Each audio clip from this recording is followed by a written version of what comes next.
Hola, bienvenidos al repaso para el segundo parcial de Física 1 por parte de la Clínica de Problemas. Vamos a cubrir los siguientes temas rápidamente. La idea es hacer un resumen de las fórmulas más importantes y de los conceptos más importantes para este parcial. Los temas que se van a trabajar son los de estos capítulos: trabajo de energía cinética, energía potencial y conservación de la energía, aumento lineal, impulso y choques, y rotación de cuerpos rígidos. Empezamos con el primero, trabajo y energía cinética. El trabajo es una cantidad escalar que depende entonces de la fuerza y el desplazamiento. De hecho, es el producto punto de estas dos cantidades que son vectoriales. Acá lo podemos ver pues ya explícitamente. Recuerden que para calcular el producto punto simplemente es coger la magnitud de la fuerza por la magnitud del desplazamiento por el coseno de phi, que en este caso pues es el ángulo entre esos dos. Acá lo podemos ver representado gráficamente. Tengo la fuerza F, el desplazamiento es este azul que está acá. Claramente el ángulo entre los dos es este phi. O sea que el trabajo lo puedo pensar como la fuerza que es paralela al desplazamiento, que es esta que está acá, multiplicada por ese desplazamiento. Sigue dando F por coseno de phi por S. Otra forma en la que lo puedo pensar es multiplicar la fuerza, simplemente F, y fíjense que S por el coseno de phi es la cantidad de desplazamiento que ocurre en la dirección de esa fuerza. Son dos formas de pensarlo, esas dos formas son equivalentes. Recuerden entonces que el trabajo es una cantidad que puede ser positiva cuando la fuerza y el desplazamiento digamos que van en el mismo sentido, de alguna forma son paralelos, o hay una componente que es paralela a ese desplazamiento. Cuando la fuerza y el desplazamiento son perpendiculares, la fuerza no hace trabajo, el trabajo es cero. Un ejemplo de esto es, por ejemplo, la fuerza normal. La fuerza normal siempre es perpendicular al desplazamiento, en gran mayoría de los casos. Y el trabajo puede ser negativo, cual es, por ejemplo, cuando tengo un bloque deslizándose por una superficie con fricción, el bloque, por ejemplo, se mueve hacia la derecha, la fricción iría hacia la izquierda, es decir, que este ángulo sería 180 grados, resultando en un trabajo negativo. Esto que acabamos de decir aplica para fuerzas constantes. Cuando la fuerza no es constante, el trabajo está definido como la integral, esta que está acá, la integral del producto punto entre f y un elemento de línea. ¿En qué casos la fuerza pues, no puede ser, no necesariamente es constante? Piensen en un resorte, donde la fuerza depende de la elongación misma del resorte. Ese es el caso más sencillo que pueden imaginarse, o simplemente eh, pues es una fuerza, por ejemplo, que está dada por el problema y que simplemente no es constante. Entonces no necesariamente me va a tocar calcular esta integral, yo puedo interpretar esa integral por medio de esta gráfica. La gráfica es una gráfica de fuerza versus desplazamiento, en donde el trabajo sería el área bajo la curva. ¿Mm? Allí me toca tener cuidado pues, para saber si este trabajo o pues, esta área, mejor dicho, puede ser positiva, puede ser negativa, tal que cuando yo sume todas las contribuciones puedo obtener incluso un trabajo igual a cero. Entonces, pues, es una forma de calcularlo también sin necesidad de hacer esta integral, calcular el área bajo esta curva. Por ejemplo, toda esta área que está acá es positiva. Si hubiera partes del área que quedan por acá por abajo, pues esta área la tomaría como negativa. Mm, en cuanto a la potencia, pues la potencia está definida como la cantidad de trabajo que, que le proporciono a un sistema para que éste se mueva. Esta potencia está definida entonces como la cantidad de trabajo que yo agrego al sistema por unidad de tiempo. Entonces está la potencia media, en donde yo tengo un trabajo y tengo un intervalo de tiempo que es finito, y la potencia instantánea, así como cuando en cinemática definíamos la velocidad media y la velocidad instantánea, es simplemente esta derivada que está acá. Puedo utilizar la definición de trabajo en el caso en el que tenía una fuerza constante, que era F, producto punto de F con el desplazamiento. Aplico esta derivada temporal y lo que obtengo es que la potencia es el producto punto entre la fuerza aplicada y la velocidad con la que se mueve el objeto. Acá hay un ejemplo. Entonces, en el tiempo t igual a 0, este bloque está acá. En el tiempo t igual a 5, el bloque subió. Significa que tiene que haber pues, una fuerza que haga que este objeto se mueva de este punto a este punto. Teniendo en cuenta, por ejemplo, que existe la gravedad. Para levantarla, este trabajo, si la masa de este objeto es de 10 kilogramos, el trabajo para levantarla 1 metro sería 100 joules. Digamos que ese trabajo lo realizamos en 5 segundos. Quiere decir que la potencia media es simplemente el trabajo realizado sobre el tiempo. En este caso nos daría 20 watts, son las unidades de potencia. Olvidé mencionar, pero entonces las unidades de trabajo son joules. Continuamos.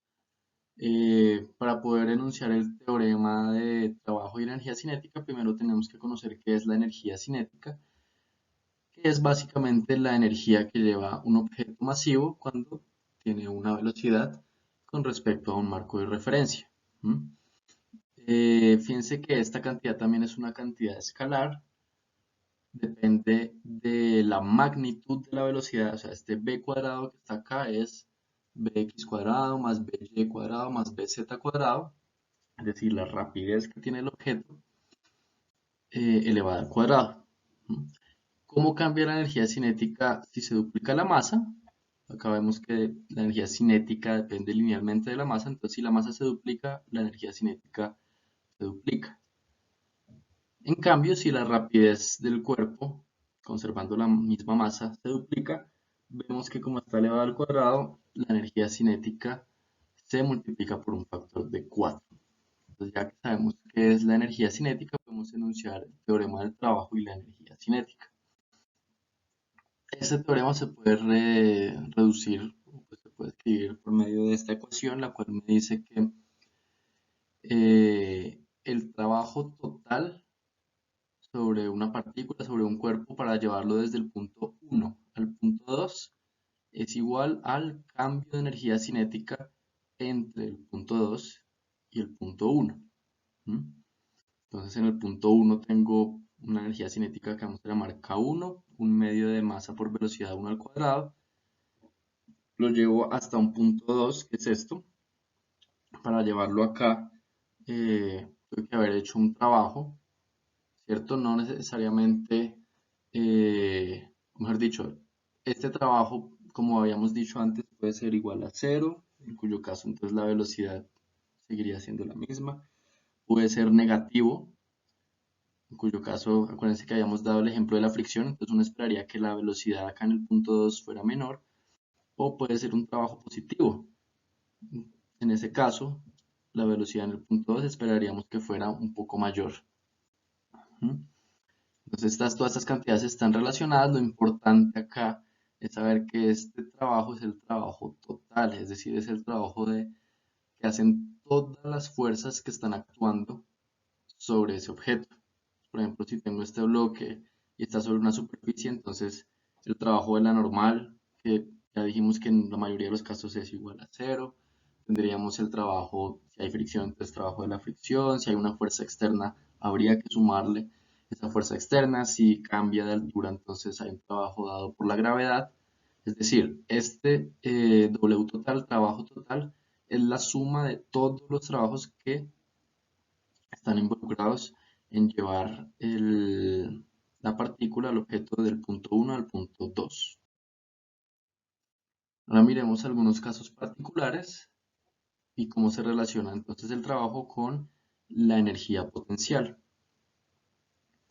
Fíjense que el trabajo de la fuerza gravitacional, siempre lo vamos a poder calcular como, si voy de un punto 1 a un punto 2, como mg y1 menos mg y2, donde m es la masa del objeto, g es la constante gravitacional del planeta en el que estemos, y y1 y y2 son las alturas con respecto a un marco de referencia, por ejemplo este que está acá, pues de los diferentes puntos. Y1 siendo la altura del punto 1, Y2 es la altura del punto 2. De nuevo, entonces podemos definir esta primera cantidad, m por g por y1, como la energía potencial en el punto 1 y mgy2 como la energía potencial gravitacional en el punto 2. Fíjense que esta resta no es más que menos el cambio de la energía potencial gravitacional, ¿cierto? Este cambio de energía potencial gravitacional es U2 menos U1, por eso es que sale este signo menos acá. Y siempre que tengamos fuerzas que se originen a partir de energías potenciales, vamos a poder utilizar esta relación entre trabajo y energía potencial. Entonces tenemos que el trabajo que hace la gravedad es menos el cambio de energía potencial gravitacional. Acá tenemos otro ejemplo, que es el ejemplo del resorte. Entonces el trabajo, vamos a llamarlo como elástico, es igual a un medio de K, que es la constante de elasticidad del resorte, x1 al cuadrado menos un medio de K, x2 al cuadrado, siendo x la distancia desde el punto de equilibrio o pues, la deformación desde su longitud natural del resorte. Esta deformación puede ser una elongación o puede ser una compresión. Fíjense que como está el cuadrado, en este caso no diferencia entre elongación y compresión. ¿Okay? De nuevo, este primer término, un medio de K x1 al cuadrado, lo podemos llamar energía potencial elástica. Y este que está acá sería la energía potencial elástica, pero ya del punto 2. De nuevo, esta resta es menos el cambio de energía potencial elástica. Entonces ahí vemos de nuevo la relación que comentaba previamente. Noten esto, y es que la energía potencial gravitacional depende de esta Y1, pues de esta Y en general. Y esa Y yo la puedo definir, pues está definida desde un marco de referencia. Este marco de referencia yo lo puedo colocar donde sea más conveniente. Entonces esta energía potencial gravitacional puede ser cero, puede ser positiva, puede ser negativa. A diferencia de esta energía potencial elástica. K es una constante que es positiva, que me habla de qué tan elástico es el resorte o qué tan rígido es el resorte. Y x cuadrado siempre va a ser positivo, entonces esta energía potencial elástica siempre va a ser una cantidad que es positiva. Sabiendo eso, entonces podemos calcular algo que es la energía mecánica. La energía mecánica está definida como la energía cinética, que ya la vimos, más la energía potencial, teniendo en cuenta que esta energía potencial puede ser la gravitacional, la del resorte o pues, la suma de las dos en el caso en el que tengamos esas dos fuerzas actuando. Entonces lo que nos dice es que para que ocurra la conservación de la energía, las fuerzas que actúan sobre el objeto deben ser fuerzas conservativas. ¿Cuáles fuerzas conservativas? Las fuerzas que provienen de un potencial, de una energía potencial, como son la gravedad o la fuerza del resorte. ¿Qué fuerzas serían no conservativas? La fricción, por ejemplo, o pues si ya tengo alguna fuerza externa que no provenga de algún potencial, pues ya no puedo utilizar esto. ¿Qué me dice? Me dice que la conservación de la energía me dice que la energía mecánica en el punto 1 es igual a la energía mecánica en el punto 2. Es decir, que si yo empiezo con una energía cinética alta, energía potencial baja, y luego la energía cinética en el punto 2 sube, esta U2 tiene que bajar aún más. Podemos ver este ejemplo en el movimiento parabólico que tengo acá en X y Y. Concentrémonos en la línea gris, que es esta que estoy resaltando acá. Si definimos nuestro origen, el Y igual a 0 acá, sabemos que en Y igual a 0, la energía potencial gravitacional es 0. Y voy a tener una velocidad inicial para poder hacer todo este movimiento parabólico, o sea que toda la energía es energía cinética. Cuando sumo estas dos me da la energía mecánica que denotamos por E. Cuando estoy en este punto, fíjense que todavía tengo velocidad, es decir, todavía hay una energía cinética, esa velocidad es menor, no va a ser de misma magnitud que la velocidad inicial, y aparte ya tengo una altura, o sea que ya tengo una energía potencial gravitacional que va a estar dada por mgh. La suma de estas dos me sigue dando exactamente la misma cantidad de energía mecánica que yo tenía al principio. Entonces esto va a ser realmente útil para encontrar velocidades, deformaciones en los resortes, alturas. Entonces recuerden siempre primero hacer la verificación de que no hay fuerzas externas o no hay fuerzas como la fricción que me impidan realizar esto, y luego ya puedo utilizar este argumento de la conservación de la energía para encontrar lo que me esté pidiendo el problema. ¿Qué pasa cuando ya tengo fuerzas externas o fuerzas no conservativas? Puedo incluir ese término porque pues, la energía se sigue conservando, la energía tiene que ir a parar a algún lado. Entonces, ¿cómo se hace para incluirlo? Simplemente se suma acá en el lado izquierdo de la ecuación, que es básicamente la que teníamos previamente, se le suma un término de trabajo de otras. Este trabajo de otras lo que me quiere decir es el trabajo de todas las otras fuerzas que no sean las fuerzas conservativas. O sea, acá en este trabajo otras va a ir el trabajo, por ejemplo, que hace la fricción, o que hace alguna tensión, o que hace alguna fuerza externa sobre el sistema. ¿Mm? Fíjense que, por ejemplo, si este trabajo de otras es una cantidad positiva, significa que la energía en el punto 2 va a ser mayor. ¿Mm? Si esta cantidad W otras es una cantidad negativa, quiere decir que se está disipando energía, se está perdiendo energía, entonces la energía mecánica en el punto 2 va a ser menor. ¿Mm? Acá hay un ejemplo de esto. Es simplemente imagínense que acá hay pues un plano inclinado con forma circular. Las flechas son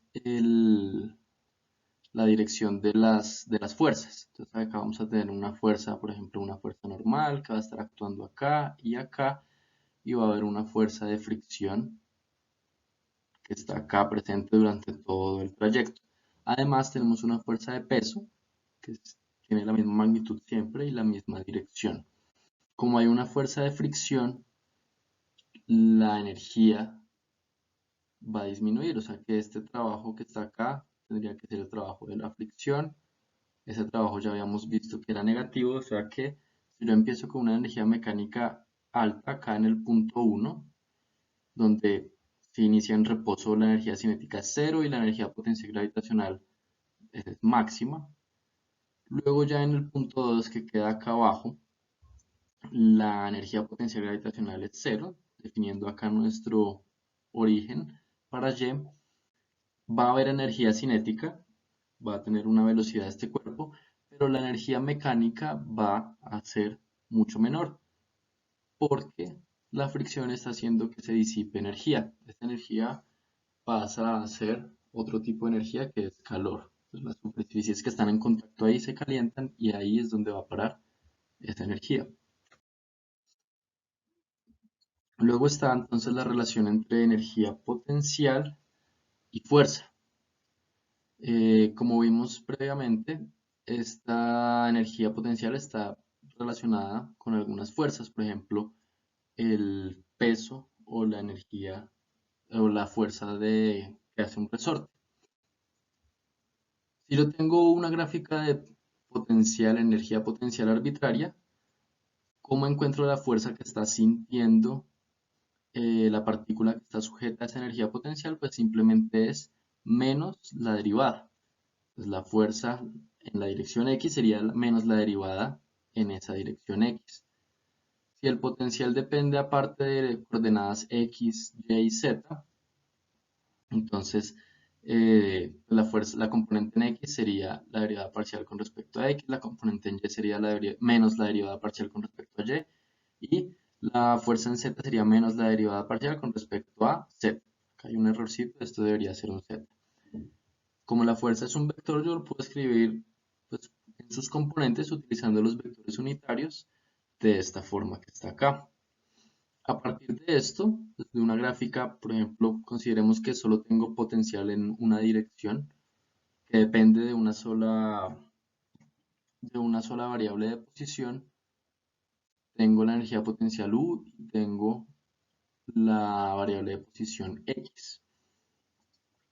Como la fuerza es la derivada, pues va a ser la pendiente de esta curva. Estos puntos negros que están subrayados acá son puntos en donde la fuerza es igual a cero. Fíjense que acá la pendiente en este punto, que es un mínimo, es igual a cero. Acá la pendiente también es igual a cero. Esto es un máximo local. Este es otro mínimo local y este es un máximo local. La diferencia entre este punto y este punto es la diferencia, si es un equilibrio. Entonces todos estos puntos que están acá negros son puntos de equilibrio. Pero pueden existir puntos de equilibrio estables y pueden existir puntos de equilibrio inestables. ¿Cómo diferencio a ambos? Pues los puntos de equilibrio estables tienen una concavidad positiva. Fíjense acá la concavidad de esta parte de la curva. Y los puntos de equilibrio inestables tienen una concavidad negativa, como este que está acá. El siguiente tema es el tema de momento lineal, impulso y choques.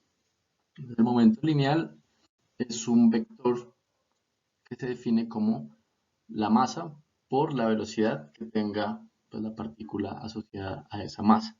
Como es un vector, pues va a tener, lo podemos descomponer en sus componentes, momento lineal en X, momento lineal en Y la dirección siempre va a ser la misma que la de la velocidad. De hecho, la segunda ley de Newton, que sabíamos que era sumatoria de fuerzas es igual a masa por aceleración, la podemos reescribir como sumatoria de fuerzas es igual al cambio del momento lineal con respecto al tiempo. Esta es una forma más general en donde podemos tener, por ejemplo, cambios de masa en el sistema, masa variable. A partir de estas definiciones podemos definir algo que es el impulso. Entonces, impulso lo denotamos con esta letra J, también es una cantidad vectorial. Y vamos a decir que el impulso es la cantidad en la que cambia el momento lineal, que es lo que me está diciendo esta ecuación, la 8.6. ¿Cómo podemos llegar a esta ecuación 8.6? Sencillo.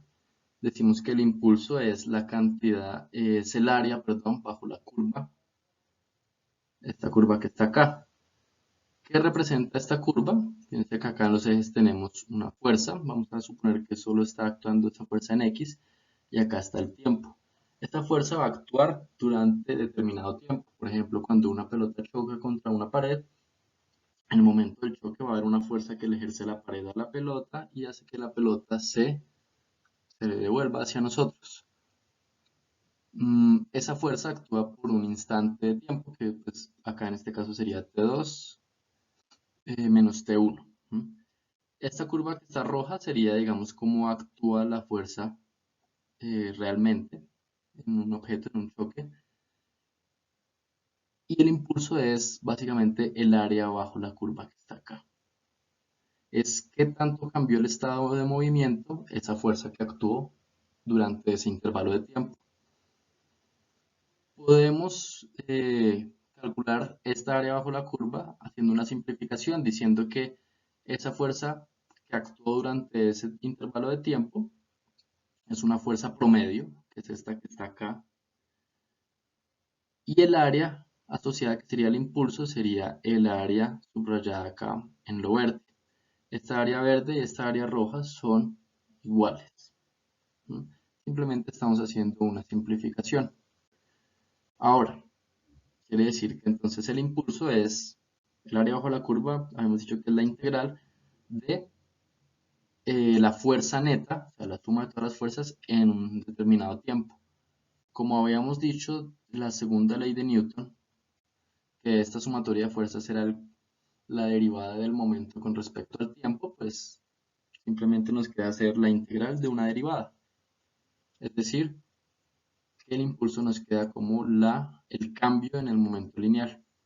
Entonces es una forma sencilla de calcularlo, lo pueden calcular como el área bajo la curva o si saben qué tanto cambió el momento lineal de la partícula en la cual actuó esta fuerza en ese tiempo, pues ya pueden calcular. Mm, Ahora, ¿qué pasa? Pues ya hemos definido el momento lineal para una partícula. Se puede definir para un sistema de partículas, un sistema que está compuesto de varios objetos. El momento lineal, entonces, sería pues, la suma vectorial. Fíjense que acá es como sumar vectores de todos los elementos, las componentes de ese sistema. ¿Qué pasa y qué es lo interesante? Si la suma de fuerzas sobre todo el sistema, por ejemplo, acá estamos haciendo que el sistema está compuesto de A y de B, es igual a cero, quiere decir que el momento lineal de todo el sistema se conserva. Puede que el de este individualmente no se conserve, pero el de todo el sistema sí se conserva, sí, solo si la suma de fuerzas sobre todo ese sistema es igual a cero. Acá vemos un ejemplo, entonces, de dos astronautas están flotando en el espacio exterior y pues están en contacto. Como están en contacto, este astronauta B le ejerce a A una fuerza que va hacia la izquierda y el astronauta A le ejerce a B una fuerza que va hacia la derecha. Por tercera ley de Newton, estas dos fuerzas son de igual magnitud, pero la dirección es pues, opuesta, como muestra acá el dibujo.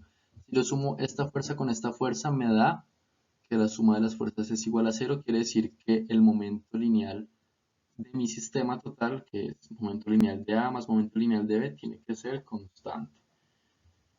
Esto va a ser muy útil siempre que estén tratando con colisiones de uno con otro objeto o incluso con más objetos o en el caso también de explosiones.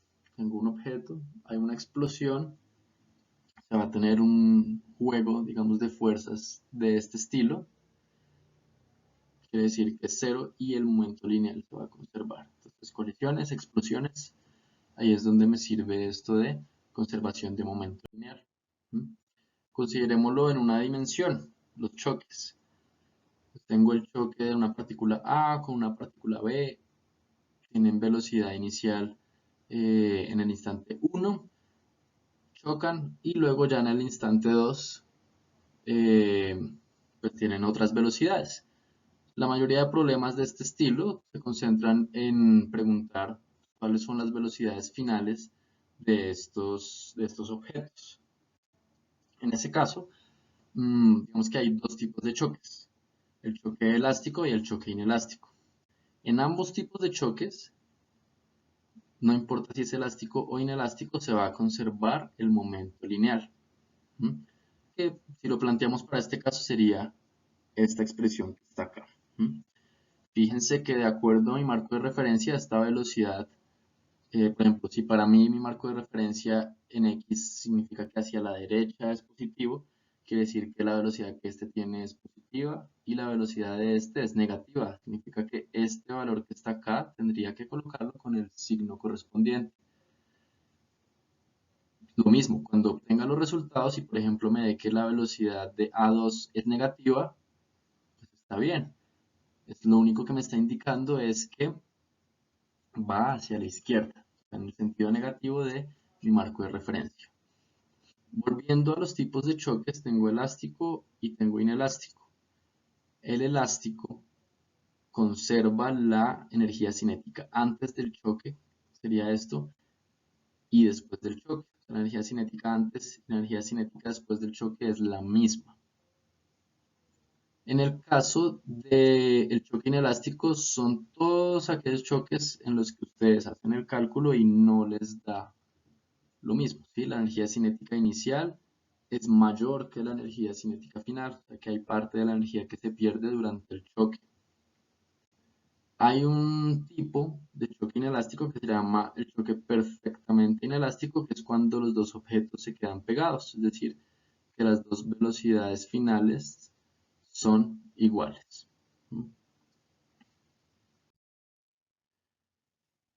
Previamente consideramos el caso de una dimensión, pero como el momento lineal es un vector, puede estar en dos o tres dimensiones. Acá hay, por ejemplo, hay un ejemplo pequeño de cómo debería ser el tratamiento cuando tengo dos dimensiones.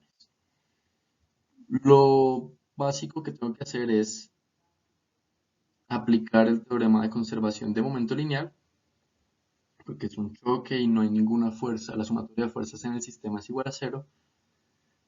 Y tendría dos ecuaciones, una de conservación de momento lineal para X y una de conservación de momento lineal para Y. ¿Mm? Por ejemplo, ya en el caso específico de este ejemplo que se muestra acá, el momento lineal inicial en Y es igual a cero, porque primero este está quieto y este solo tiene momento en X. Pero en el caso final, este tiene un momento lineal en Y positivo, este tiene un momento lineal en Y negativo, y como el momento lineal se conserva, pues la suma de esos dos momentos lineales tiene que ser cero. Entonces ahí se pueden plantear las ecuaciones. Si tuviera estos choques en tres dimensiones, me saldrían tres ecuaciones, una para X, una para Y y una para Z. Seguimos con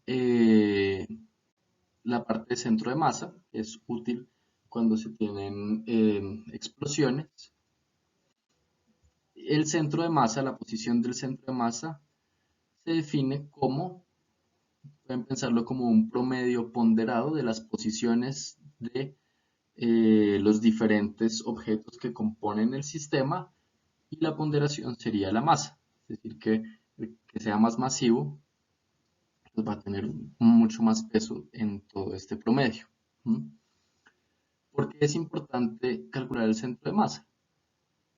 El centro de masa me permite a mí reducir el problema de varios cuerpos, por ejemplo acá uno, 2, 3, n cuerpos, a problema del centro de masa moviéndose como una partícula puntual. ¿Mm? Puedo entonces expresar el momento también, el momento lineal total de ese sistema, de acuerdo a esta ecuación que está acá arriba, simplemente como la masa, la suma de todas las masas que componen el sistema por la velocidad del centro de masa. ¿Cómo se calcula esa velocidad del centro de masa? Es una ecuación igual a esta, pero en vez de las posiciones, tengo el vector velocidad, velocidad 1, velocidad 2, velocidad 3. Pasa lo mismo con la aceleración del centro de masa. Aceleración 1, aceleración 2, aceleración 3. La segunda ley de Newton entonces se ve reducida a suma de las fuerzas externas, es decir, no voy a considerar las fuerzas de interacción entre 1 y 2, 1 y 3, sino las fuerzas que estén actuando sobre todos al tiempo, por ejemplo, el peso de todos. Entonces, fíjense que se reduce bastante, se simplifica el sistema. En cuanto a lo que les comentaba de colisiones o explosiones, por ejemplo, acá tengo como un proyectil donde en este punto él estalla, pero al estallar, habíamos dicho que el momento lineal del sistema se conservaba, y algo que también se conserva es la trayectoria que va a seguir el centro de masa. El centro de masa, así no haya nada acá, porque las dos partes del misil, del proyectil están acá, acá, acá en diferentes tiempos. el centro de masa describe este movimiento parabólico como si no hubiera pasado nada, no se ve alterado. ¿Para qué me sirve esto? Por ejemplo, para encontrar o para saber en qué posición cae este pedazo que está acá y en qué posición cae este pedazo que está acá. ¿Cómo lo sé? Yo ya sé la velocidad inicial y el ángulo de este proyectil inicial, yo ya sé en dónde cae el centro de masa, por lo tanto ya puedo saber dónde caen estos otros proyectiles. Seguimos con el siguiente capítulo, que es rotación de cuerpos rígidos. Entonces, para la rotación de cuerpos rígidos vamos a imaginarnos este cuerpo que está acá delimitado. Hay varios conceptos ahí importantes. El primero es este punto O, que es el eje de rotación. Es decir, con respecto a este eje es que este cuerpo va a rotar. Acá hay un punto P dentro del, digamos, del objeto rígido. Sobre ese punto P yo puedo definir varias cantidades. Puedo definir una velocidad tangencial, que es esta V que está acá. Este punto va a hacer este recorrido, ¿cierto? Que está acá punteado en azul. Eh, Va a haber aceleración tangencial. Esta es la aceleración, esta línea amarilla que está acá, la aceleración que va tangente a esa trayectoria circular. Va a haber aceleración radial, que como se ha visto en capítulos anteriores es de la aceleración centrípeta. Se puede calcular como omega cuadrado por r. El vector de aceleración total sería la suma de este vector tangencial más este vector radial, iría en esta dirección. Y todo esto, todo el objeto rígido se mueve con velocidad angular omega. Esa es la misma para cualquier punto P que yo escoja dentro del objeto rígido. Esta velocidad tangencial sí va a depender del punto P. Y la puedo calcular como R, que es la distancia desde el eje de rotación, por omega. Lo mismo pasa con esta aceleración tangencial. Esta aceleración tangencial y la radial claramente dependen de R, o sea que dependen del punto que yo escoja dentro del objeto rígido. Esto es básicamente lo que les acabo de decir. La aceleración tangencial es que tanto cambia esa velocidad tangencial en el tiempo. La velocidad tangencial la puedo expresar en términos del radio y de la velocidad angular. Y la derivada de la velocidad angular es la aceleración angular. Y esta es la fórmula que sabemos de la aceleración radial o aceleración centrípeta que hemos usado en capítulos anteriores. Ahora, para esto de cuerpo rígido rotando, tenemos un concepto muy importante que es el de momento de inercia. Entonces, ese momento de inercia es, digamos, para partículas puntuales se puede definir como la masa de la primera partícula por R1 al cuadrado, donde R, fíjense que acá, este R está definido con respecto al eje de rotación. Si yo tengo este eje de rotación, que es esta línea azul, la distancia R es la distancia perpendicular hasta donde se encuentre la masa M1. Fíjense que entonces acá este sería R2, este sería R3. Eso es para partículas puntuales. También se puede hacer para pues, objetos sólidos con densidad uniforme, por ejemplo, esferas, cilindros, barras. Y todo eso ustedes lo habrán visto, se encuentra tabulado, hay forma de calcularlo también por medio de integrales, pero todo eso, la gran mayoría se encuentra tabulado. Esto va a ser importante porque este momento de inercia es el equivalente de la masa, pero para rotaciones. ¿Qué quiere decir? Si algo tiene un momento de inercia elevado o grande con respecto a otro objeto, quiere decir que es más difícil hacer rotar ese objeto, así como es más difícil mover algo que tenga una masa grande. Eh, Además, pues, se introduce el nuevo concepto de energía cinética rotacional, el cual entonces depende del momento de inercia y la velocidad angular al cuadrado. Puede haber problemas en los que ustedes tengan energía cinética translacional, que es la que conocemos, la que se puso previamente, la de 1/2 de mv cuadrado, y también tengan energía cinética rotacional. ¿Cuál es el ejemplo más claro? Imagínense la llanta de un carro. El centro de masa de la llanta está pues, en el centro de la llanta y la llanta digamos que se mueve horizontalmente hacia la derecha. El centro de masa se desplazaría hacia la derecha y tendría dos energías cinéticas. La translacional del centro de masa, o sea, en medio de masa por velocidad del centro de masa al cuadrado, y la rotacional también, que dependería entonces de la inercia de esa llanta y la velocidad angular a la que esté rotando esa llanta. Por último, vamos a indicar el teorema de ejes paralelos, el cual es bastante útil para calcular momentos de inercia. ¿En qué consiste? Lo que me dice el teorema de ejes paralelos es que el momento de inercia que pasa por un punto P, que está a una distancia D del centro de masa, queremos calcular, acuérdense, el momento de inercia con respecto a este eje, y nosotros sabemos el momento de inercia con respecto al centro de masa. En la mayoría de tablas, de tabulaciones que ustedes encuentran de momentos de inercia, casi todos están dados con respecto a un eje que pasa por el centro de masa. Pero ese ya en la aplicación en los ejercicios no necesariamente es el eje en el cual va a rotar nuestro objeto.